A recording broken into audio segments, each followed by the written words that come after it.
यार मैं घर में रह रहकर बोर हो गई हूँ। तो क्या अब तुम्हें तोप चलानी है? अच्छा है, घर हो, सारा दिन आराम करती हो, खाती हो और सोती हो। हाँ हाँ जरूर, काम तो बहुत करते हैं ना घर आकर। तो बहू अब क्या करना है तुम्हें? अब बोर हो रही हो तो एक काम करा करो, तुम ना खाना बनाकर वीडियो डाला करो यूट्यूब पे। आजकल तो इससे भी बहुत लोग फेमस हो रहे हैं। अरे कहाँ माँ, इसके बस की है क्या कुछ?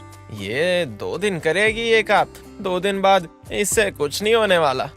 आप शायद भूल रहे हैं कि शादी से पहले मैं नौकरी किया करती थी।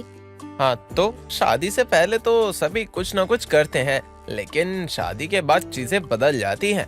अब तुम आराम से घर बैठो, कहाँ इन बातों को लेकर बैठ गई तुम? बात ये है कि मुझे हर चीज के लिए आपसे पैसे मांगने पड़ते हैं। कुछ भी करो तो आपसे पूछना पड़ता है। बहू तो इसमें गलत क्या है? हमने भी तो अपने टाइम पर ऐसा ही किया है ना। खाना खाने से पहले पूछना पड़ता था कि खाना खाएं या नहीं। आपका टाइम अलग था माँ जी, आज का टाइम अलग है। खैर छोड़ो, मैं खाना लगाती हूँ सभी के लिए। नमिता शादी से पहले नौकरी करके अपना खर्चा खुद ही उठाती, लेकिन शादी के बाद उसे सब कुछ छोड़ना पड़ा। अब वो हर दिन यही सोचती कि कैसे नौकरी करे, उसे अपने खर्चों के लिए विशाल के सामने हाथ ना फैलाना पड़े। खैर कुछ वक्त के बाद नवरात्रि शुरू हो गए और नमिता हर साल नवरात्रि के व्रत रखा करती थी और गरीब लोगों को खाना खिलाती थी। इस बार भी नमिता गरीब लोगों को खाना खिलाने के लिए सोचती है, परंतु जब ये बात उसके सास को पता चलती है तो सुहासिनी उससे कहती है, बहू इस बार हमारा हाथ टाइट है, हम कैसे गरीबों को खाना खिलाएंगे? एक काम कर तू, इस बार नहीं अगली बार नवरात्रि का फास्ट रख लियो। माँ जी, हम जब गरीबों की सेवा की भावना रखेंगे तो माता रानी हम पर उतनी ही कृपा बरसाएंगी। हाँ तो बहू रह लेना, मना किसने किया है? लेकिन इस बार नहीं, अगली बार। अरे जब बहू इतना कह रही है तो रखने दो ना। पापा आप भी क्या भाभी की हाँ में हाँ मिलाते हो? कुछ नहीं होता व्रत रखने से, सब कुछ करने से ही होता है। शीतल, माना कि तुम आज के जमाने की हो, लेकिन इतना मॉडर्न होना भी सही नहीं है। इंसान को अपने इष्ट देव को भी कभी नहीं भूलना चाहिए। ये सब बातें हो ही रही थी कि तभी वहाँ पर विशाल आ जाता है और सारी बात सुनकर अपनी माँ से कहता है, माँ तुम किसे समझाने की कोशिश कर रही हो? ये तो एक नंबर की जिद्दी है, इसे समझाने का कोई फायदा नहीं है। इसको समझाने का मतलब है आ बैल मुझे मार। अरे अगर बहू नौकरी करेगी तो सही है ना, घर के हालात सुधर जाएंगे। पापा क्या आपने कभी माँ को घर से बाहर जाकर काम करने दिया है? नहीं ना, तो जब आपने नहीं करने दिया तो मैं मेरी बीवी को बाहर जाकर काम करने की इजाजत कैसे दूं? मैं हूँ तो आपका ही बेटा ना। अरे तेरी माँ किसी लायक होती ना तो पक्का काम करवाता। अरे मैं तो शादी के मंडप में भी ये सोच के बैठा था कि पूरी जिंदगी बीबी कमाएगी और बैठकर ऐश करूंगा, लेकिन ये भैंसी, इस भैंसी के चक्कर में पूरी जिंदगी मुझे कमाना पड़ा। हाँ क्या मैं कह रहा था बेटा, ये किसी लायक थी नहीं, ये कमाना चाहती नहीं थी, तो मैंने कमाने के लिए बोला ही नहीं। लेकिन बहू तो कमाना चाहती है ना, तो उसे कमाने दे। ये बातें कहाँ से आ गई? ये मेरे बारे में बातें कब से होने लगी? अरे बातें तो तब होगी ना जब किसी लायक होगी। मैं कह रहा हूँ इन बातों को छोड़ो। हाँ छोड़ो, और नमिता भी नौकरी करने कहीं बाहर नहीं जाएगी। अब क्या था, नमिता अपने पैरों को पटकते हुए वहाँ से चली जाती है। विशाल भी अपने कामों में लग जाता है। थोड़ी देर बाद वो तैयार होकर बाहर आती है, जहाँ अपनी बहू को तैयार देखकर सुहासिनी नमिता से बोलती है, बहू तो कहीं जा रही है क्या? हाँ माँ जी, मैं बाहर जा रही हूँ। पर क्यों बहू? माँ जी नवरात्र आने वाले हैं और मैं जानती हूँ हमारे घर की कंडीशन। अकेले विशाल इस घर को संभाल नहीं सकते, और फिर मैं तो पढ़ी लिखी भी हूँ। क्या हो गया अगर मैं बाहर जाकर काम कर लूंगी? इस तरह विशाल जी की भी मदद हो जाएगी और मैं गरीबों को खाना भी खिला पाऊंगी। बहू अगर ये बात विशाल को पता चली तो वो फिर से चिल्लाएगा। वो तो अच्छा है कि उसने अभी सुना नहीं, वो बाथरूम में है। माँ जी, विशाल जी की तो आदत है चिल्लाने की, उनको चिल्लाने के अलावा आता ही क्या है। सुहासिनी कुछ बोलती कि तभी विशाल आ जाता है और सारी बातें सुन लेता है, जिसके बाद वो अपनी पत्नी को जवाब देते हुए बोलता है, क्या तुमने एक बार भी जरूरी नहीं समझा कि तुम मुझसे कुछ पूछो? इसमें तुमसे पूछना क्या है? मुझे नौकरी करनी है तो इसमें बुरा क्या है भला? बात भले बुरे की नहीं है, बात यह है कि तुमने मुझसे पूछा क्यों नहीं कि तुम्हें नौकरी करनी है। लेकिन विशाल, अगर मुझे नौकरी करके घर के खर्चों में तुम्हारा हाथ बटाना है तो इसमें मुझे तुमसे पूछने की क्या ही जरूरत है? तुम्हें कोई परेशानी होनी ही नहीं चाहिए, तुम्हें तो मेरा साथ देना चाहिए। नहीं, मैं तुम्हारा साथ बिल्कुल भी नहीं देने वाला हूँ और तुम नौकरी नहीं करोगी। हमारे घर की बहू बेटियां ने कभी भी नौकरी नहीं की है। स्थिति चाहे कैसी भी हो, काम सिर्फ मर्द ही करते हैं। चाहे घर में खाने के लाले पड़े रहें, लेकिन काम मर्द ही करेंगे। वाह विशाल, तुम्हारी सोच भी ऐसी है, मैंने कभी ऐसा सोचा नहीं था। और अगर बात यही है तो मेरी भी बात सुन लो कि मैं नौकरी करने जरूर जाऊंगी। विशाल से बहस करने के बाद नमिता काम ढूंढने के लिए निकल जाती है। कुछ समय तो वो काम ढूंढती है, लेकिन समय अब ज्यादा हो गया, लेकिन उसे कोई काम नहीं मिलता। नमिता थक हार कर रोड के किनारे बैठ जाती है और वो हार नहीं मानती। एक बार फिर से वो काम की तलाश में निकल जाती है। ऐसे अब उसको एक बड़े से रेस्टोरेंट में जॉब मिल जाती है और सैलरी भी काफी सही होती है। वो खुश होकर घर आती है। माँ जी, पापा जी, कहाँ हैं आप सभी? विशाल जी। अब क्या बाकी रह गया? क्या गला फाड़ फाड़ कर चिल्ला रही हो? विशाल, मुझे नौकरी मिल गई। यहाँ आसपास जो सबसे अच्छा रेस्टोरेंट है उसी में मुझे शेफ की नौकरी मिल गई है और मेरी सैलरी सुनकर तो तुम्हारे होश ही उड़ जाएंगे। अच्छा भाभी, वो भला कैसे? बताना जरा कि कितने पैसे मिलने वाले हैं आपको। आई एम श्योर भैया से तो कम ही होंगे। नहीं, मुझे विशाल से भी ज्यादा सैलरी पर रखा गया है और मेरी सैलरी है 35,000 रुपए। ये सुनकर सभी के होश उड़ जाते हैं। इसका मतलब अब तो तुम सबके सर पर चढ़ के नाचोगी। ये कभी किसी की सुनती है जो अब सुनेगी? कोई फायदा नहीं है इसे कुछ बोलकर। जीती रहो बहू, खूब तरक्की करो, ऐसे ही आगे बढ़ो। थैंक यू पापा जी। इस तरह अब नमिता को अपने काम में काफी मजा आने लगा था। वो अपना काम बहुत अच्छे से करने लगती है। समय गुजरता है, नमिता अपने काम पर ज्यादा से ज्यादा समय देने लगती है। नमिता अब ना तो अपने घर को समय दे रही थी और ना ही अपने पति को। लेकिन अब मुसीबतों का पहाड़ आता है नमिता पर, क्योंकि विशाल की जॉब छूट जाती है। जिस दिन विशाल की नौकरी छूटती है उसी रात नमिता घर देरी से आती है। रात के 11 बजे नमिता को घर आता हुआ देखकर विशाल का पारा हाई हो जाता है। वो गुस्से में नमिता से बोलता है, आज मैं तुझे छोड़ूंगा नहीं। अरे कहाँ मर गई थी तू? ऐसा कौन सा काम है जो रात 11 बजे कर रही है तू? मर्द हूँ, मेरी छुट्टी हो जाती है 8 बजे। तू कहाँ थी? किसके साथ गुलछर्रे उड़ा रही थी? आज रेस्टोरेंट में काफी भीड़ थी विशाल जी, इसलिए मुझे आने में देरी हो गई। तुम इतना रिएक्ट क्यों कर रहे हो? वाह, एक मर्द की पत्नी देर रात तक घर के बाहर रहेगी और उसका पति अगर उससे उसके देर आने का रीजन पूछता है तो उसकी पत्नी बोलती है कि मैं रिएक्ट क्यों कर रहा हूँ। अरे तुझे कुछ पता भी है घर में क्या चल रहा है क्या नहीं? क्या चल रहा है? घर को अच्छे से संभाल तो रखा है मैंने, घर का सारा काम करके जाती हूँ, साथ ही मम्मी जी का ख्याल भी रखती हूँ। अगर मैं किसी को समय नहीं दे पा रही हूँ तो वो है आप, क्योंकि आप मुझे समझना नहीं चाहते, इसलिए मैं आपको कुछ नहीं बोलती हूँ। माँ, माँ! क्या हो गया बेटा? माँ, अब मैं यहाँ नहीं रह सकता, मैं जा रहा हूँ। मैं तो अपनी नौकरी करने वाली पत्नी से परेशान हो गया हूँ। अब यही इस घर को चलाएगी। मैं जा रहा हूँ ये घर छोड़कर, और किसी को भी मुझे ढूंढने की कोई जरूरत नहीं है। इस तरह से विशाल वहाँ से चला जाता है। अब नमिता अपने पति को बहुत ढूंढती है, लेकिन उसका पति उसे कहीं नहीं मिलता। देखते ही देखते समय गुजरने लगता है। इसी के साथ ही नमिता ने अपना एक छोटा सा रेस्टोरेंट भी खोल लिया था। वक्त बीतता है। नमिता अब नवरात्र का व्रत रखने लगती है। नवरात्र के बीच नमिता रोज माता रानी की पूजा करती और भूखे प्यासे काम करती और माता रानी से दुआ मांगती कि उसका पति जल्दी से वापस आ जाए।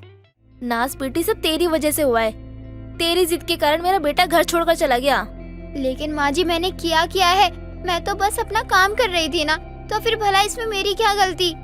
आपकी गलती ये है भाभी कि आप किसी की बात नहीं सुनती हो, बस अपनी ही चलाती रहती हो। अरे मुझे तो एक बात समझ नहीं आती, इस घर में कुछ भी गलत होता है तो बहू को क्यों कोसते हो सब? अरे उसकी वजह से थोड़ी होता है। अरे आज उसी के कारण खाना खा पा रहे, वरना सबको भीख मांगना पड़ता। आपको तो आपके बेटे से ज्यादा बहू प्यारी है। हाँ तो क्या हो गया, अब मुझे तो बहू प्यारी है। ऐसा निकम्मा बेटा हो, इससे अच्छा तो बहू ही ठीक है। इसी तरह की बहस लगभग हर रोज होने लगती है। नमिता इसी बहस में काम करती। खैर, नवरात्रि का आखिरी दिन आता है और नमिता मंदिर जाती है गरीब लोगों को खाना खिलाने के लिए, जहाँ वो गरीबों को कपड़े दान करती है और खाना बांटती है। वहीं उसकी नजर किसी पर पड़ती है जो बहुत ही फटे हाल होता है। लंबे बाल, गंदा चेहरा। नमिता उसके पास जाकर देखती है। विशाल, विशाल आप कहाँ थे? मैंने आपको कहाँ नहीं ढूंढा। न न न नमिता, मैं वो कुछ नहीं। आप अभी मेरे साथ घर चलिए, मैं आपको 1 मिनट के लिए भी नहीं छोड़ने वाली हूँ। ये कैसी हालत कर रखी है आपने अपनी। नमिता विशाल को घूरती है और उसको घर लेकर आ जाती है। सभी लोग विशाल को देखकर ऐसे हैरान हो जाते हैं, हालांकि खुश भी होते हैं, लेकिन सब ये जानना चाहते थे कि आखिरकार हुआ क्या था। तब विशाल नमिता से माफी मांगता है और अपनी कहानी बताता है। मैं घर छोड़ने के बाद अपने दोस्त के घर चला गया था, लेकिन कुछ दिन वहाँ रहने के बाद मुझे जब कोई नौकरी नहीं मिली तो मेरे दोस्त ने मुझे अपने घर से निकाल दिया। फिर मैं दूसरे दोस्त के पास गया, वहाँ भी ऐसा ही हुआ, और फिर ऐसे ही मेरे सभी दोस्तों ने इस बुरे वक्त में मेरा साथ छोड़ दिया और मुझे कहीं नौकरी भी नहीं मिली। हालात ऐसे हो गए कि मुझे एक वक्त का खाना भी नसीब नहीं हो रहा था। तब मैं मंदिर के बाहर जाकर बैठने लगा। तब वहाँ जो अमीर लोग आते थे वो खाना कपड़े देकर जाते थे, उसी में गुजारा करने लगा मैं। विशाल, तुमने कितना कुछ सहा, तुम वापस लौट कर क्यों नहीं आए? नमिता, उस वक्त जब मंदिर में लोग आकर खाना देकर जाते थे तब मुझे तुम्हारी बातें समझ आई कि तुम क्यों गरीब लोगों को खाना खिलाने की जिद करती थी। ये बहुत भलाई का काम है और मैं वापस इसलिए नहीं आया कि मैं क्या चेहरा लेकर तुम्हारे सामने आऊं। तुम कामयाब हो गई हो, तुमने मेरे परिवार का ख्याल रखा। मैं बहुत शर्मिंदा हूँ नमिता। विशाल की ऐसी बातें सुनकर सभी की आंखें नम हो जाती हैं। लेकिन तब नमिता विशाल को नए कपड़े देती है और उसे नहलाकर पहले की तरह तैयार करती है। नमिता और विशाल की जिंदगी में सब कुछ सही हो जाता है। दोनों मिलकर उस रेस्टोरेंट को चलाते हैं। नमिता अपना खुद का एक और रेस्टोरेंट खोलती है। उसका कारोबार अब बढ़ जाता है और बहुत ही जल्दी अब वो अमीर भी हो जाती है। ऐसे ही एक दिन वो मार्केट में कुछ सामान खरीद रही थी, जहाँ वो कुछ और बच्चों को भीख मांगते देखती है और उन लोगों की मदद करती है। अनीता की बहू सोनाक्षी को हमेशा से ही अंडा बिरयानी बनाने का बड़ा ही शौक था, पर बेचारी खाना बनाने में इतनी ज्यादा परफेक्ट नहीं थी। वो जब कभी अंडा बिरयानी बनाती कुछ न कुछ गड़बड़ कर ही दिया करती, और आज भी कुछ ऐसा ही हुआ था। सोनाक्षी अंडा बिरयानी बनाकर डाइनिंग टेबल पर लगा देती है और जैसे ही अनीता और सोनाक्षी का पति वीरेन बिरयानी खाने के लिए टेबल पर बैठते हैं तो उन्हें सोनाक्षी गर्मा गर्म अंडा बिरयानी परोस देती है और बिरयानी का पहला चम्मच मुंह में डालते ही वीरेन बोलता है, सोनाक्षी क्या करती हो तुम? जब तुम्हें अंडा बिरयानी बनानी नहीं आती है तो बार बार बनाने की क्या जरूरत है? क्या हो गया? एक चम्मच खुद खाकर देखो, फिर समझ में आ जाएगा कि मैं क्या कहना चाहता हूँ। अरे अंडा बिरयानी बनाई है ये नमक बिरयानी। आए हाय बहू, सच में बहुत ज्यादा नमक है इसमें। सॉरी माँ जी, सॉरी वीरेन जी, वो तो बस मैं ना अंडा बिरयानी बनाने की कोशिश कर रही थी और इस बार मैंने काफी मेहनत करी थी। सोचा कि ये अच्छा बनेगा, लेकिन फिर भी ये खराब ही हो गया।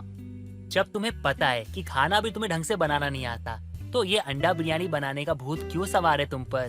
क्यों बनाती हो? क्यों राशन में आग लगा रही हो? आप मुझे डांट क्यों रहे हो? अरे हो जाता है कभी कभी, ये कोई बात थोड़ी होती है कि हर दिन खाना अच्छा ही बने। और हाँ, मुझे नहीं आता बनाना, लेकिन आप देखना एक दिन मैं स्पेशल अंडा बिरयानी जरूर बनाऊंगी और आप लोग भी बिरयानी को बहुत चाव से खाओगे और मेरी तारीफ भी करोगे। मैं उम्मीद करूंगा वो दिन बहुत जल्द आए, लेकिन उससे पहले एक बात बोलूंगा, घर का खाना तो बनाना सीख लो और जाके कुछ हल्का सा बना कर लाओ, वरना जो ये तुमने कांड किया है ना नमक वाला अंडा बिरयानी बनाकर, ये पूरा का पूरा तुम्हें खिला दूंगा। वीरेन की बातें सुनकर तो सोनाक्षी का चेहरा ही उतर गया था और वो चुपचाप रसोई में जाकर रोटी सब्जी बनाने लगती है। कुछ देर बाद वो खाना बनाकर वीरेन और अनीता को दोबारा से परोसती है। सभी लोग खाना खाकर अपने अपने कमरे में आराम करने के लिए चले जाते हैं।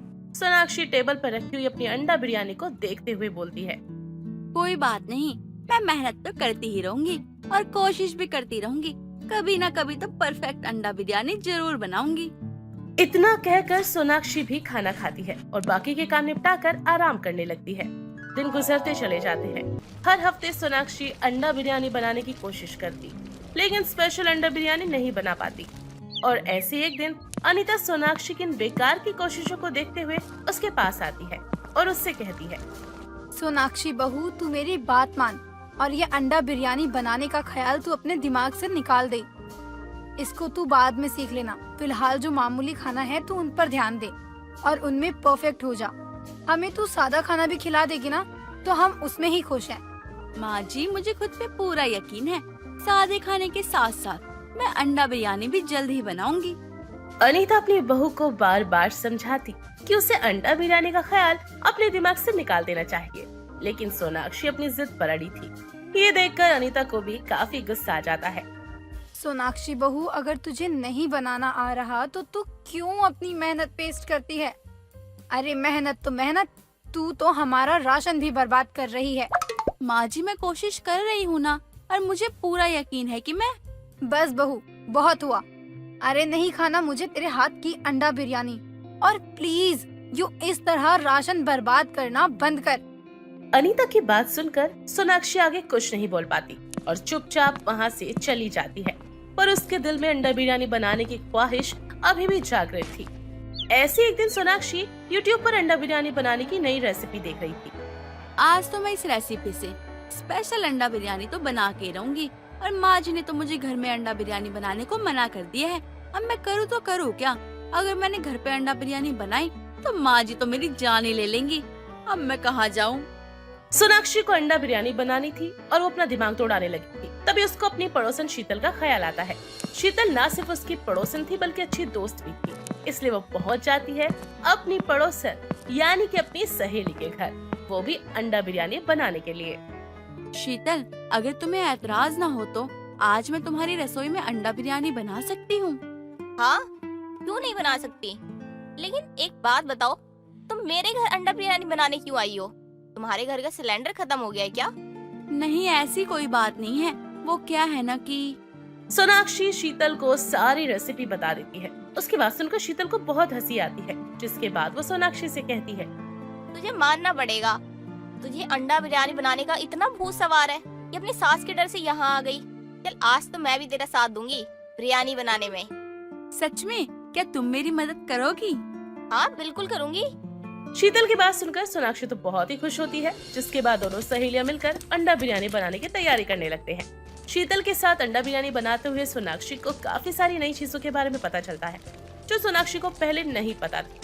काफी मेहनत मशक्कत करने के बाद आखिरकार अंडा बिरयानी बनकर तैयार हो ही जाती है, जिसे शीतल गर्मा गर्म परोस कर सोनाक्षी को चखने के लिए देती है।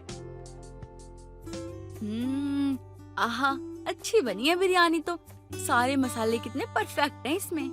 देखा, सही तरीके से कोई चीज बनाई जाए ना तो स्वाद बहुत बढ़िया आता है। मुझे तो लगता है खाना बनाने में जरूर कुछ गलती करती होगी तू, इसलिए स्वाद खराब हो जाता होगा। तुम सही कह रही हो। तुम्हारा बहुत बहुत धन्यवाद शीतल। आज तुमने मुझे अंडा बिरयानी बनाना सिखा ही दिया। तुम्हारा एहसान मैं कभी नहीं भूलूंगी।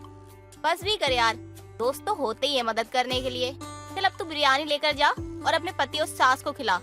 नहीं नहीं, ये बिरयानी तुम यहीं रहने दो। अब मैं अपने घर जाके अकेले ये बिरयानी बनाने की कोशिश करूंगी। ये हुई ना बात। All the best. सोनाक्षी खुशी खुशी अपने घर लौट आती है और अगले दिन बाजार जाकर खुद के पैसों से अंडा बिरयानी बनाने का सारा सामान खरीद लाती है। शाम को अंडा बिरयानी बनाने की तैयारी में लग जाती है, जहां अनीता अपनी बहू को एक बार फिर से अंडा बिरयानी की तैयारियों में देख लेती है और उससे बोलती है, बहू, तुझमें दिमाग की कमी है क्या? अरे तुझे कितनी बार मना किया है, लेकिन तू सुनते क्यों नहीं है?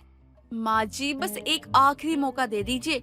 इस बार मैं बिरयानी बहुत अच्छी बनाऊंगी और आपकी कसम खाकर कहती हूँ, अगर इस बार बिरयानी अच्छी नहीं बनी ना तो मैं दोबारा कभी बिरयानी नहीं बनाऊंगी।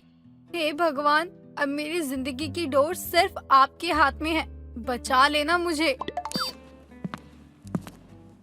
और सोनाक्षी शीतल के बताए अनुसार हर स्टेप को बकायदा फॉलो करती और अंडा बिरयानी बनाती। रात के खाने का समय हो जाता है। वीरेन भी घर पर आ जाता है। फ्रेश होकर वो खाने की टेबल पर बैठ जाते हैं। तभी अनीता उससे सोनाक्षी की अंडा बिरयानी बनाने के बारे में बताती है, तो वीरेन बोलता है, माँ, मुझे समझ में नहीं आता कौन सा भूत सवार है इसके ऊपर। ये फिर से बनाएगी और हमें फिर से खिलाएगी। हमारी लगता है जान लेकर मानेगी। दोनों माँ बेटे आपस में बात ही कर रहे थे कि सोनाक्षी हाथों में गर्मा गर्म अंडा बिरयानी लिए टेबल पर पहुंचती है और इस बार उसके हाथों की बनी हुई अंडा बिरयानी की खुशबू से अनीता और वीरेन दोनों का दिल खुश हो जाता है और सोनाक्षी बिरयानी को टेबल पर रखते हुए बोलती है, माँ जी, वीरेन जी, आप सब दिल थाम के बैठिए। आपके सामने पेश है मेरे हाथों की स्पेशल अंडा बिरयानी। ऐसी बिरयानी आप लोगों ने पहले कभी नहीं खाई होगी और ना ही किसी ने आप लोगों को खिलाई होगी। अब बिना देर किए मैं अभी आपको परोस देती हूँ ये अंडा बिरयानी।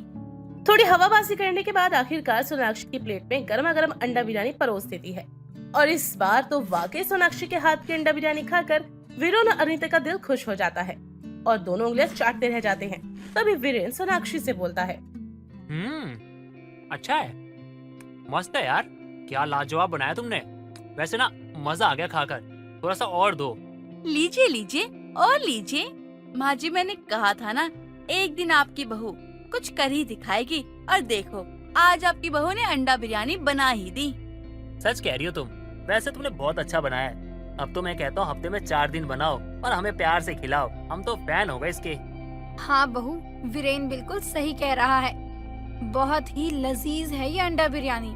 आजा, तू भी हमारे साथ खाना खा ले। अनीता की बात सुनकर सोनाक्षी में दोनों के साथ आराम से बैठकर अपने हाथों की बनी हुई स्पेशल अंडा बिरयानी खाती है और इस तरह लाख कोशिश करने के बाद आखिरकार हमारी बहादुर सोनाक्षी स्पेशल अंडा बिरयानी बनानी सीख ही जाती है।